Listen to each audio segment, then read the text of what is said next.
ไม่สูงค่ะตอนนี้มีข่าวเงาลองใหญ่เกี่ยวกับไปลองวัดไหวมาป่องเลี้ยงปันพี่น้องเฮาหน่อยค่ะ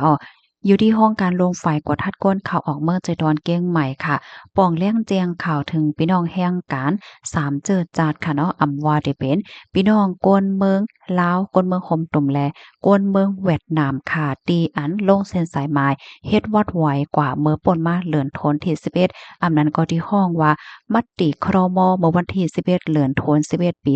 2025นั่นในให้พี่น้องค่ะกว่ายืนเปิดตาเต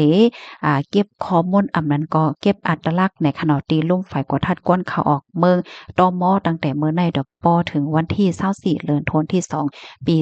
2526ในตั้งเอาข้าวยาม8:30นดอกปอถึงวายวัน4:00นปลาย30นในค่ะ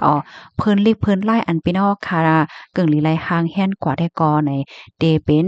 ไว้รับคำขอไว้ขว้างเหตุการณ์อำนั้นก็ที่ห้องว่าปต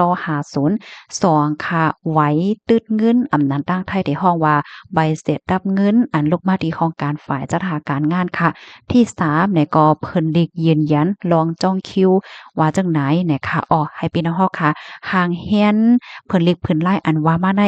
กว่า2จุ่มนั่นค่ะเนาะ2จุ่ม2โชดเหี่ยวก็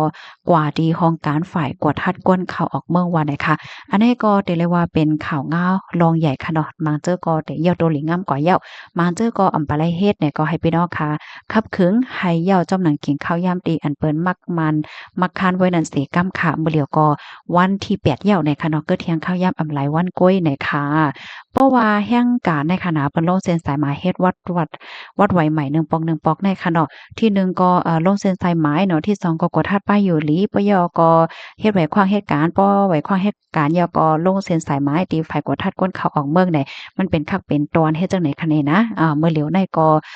กว่ากับสืบเปิดตาได้ลงเซ็นเจอดีฝ่ายกดทัดก้นเขาออกเมืองกว่าเก็บอัตลักษณ์อันว่านั้นไหลยาวในค่ะป่องเลี้ยงถึงกูก็กูก้นค่ะนะคือพี่น้องค่ะเขาบ่ได้จังเลยค่ะโพแล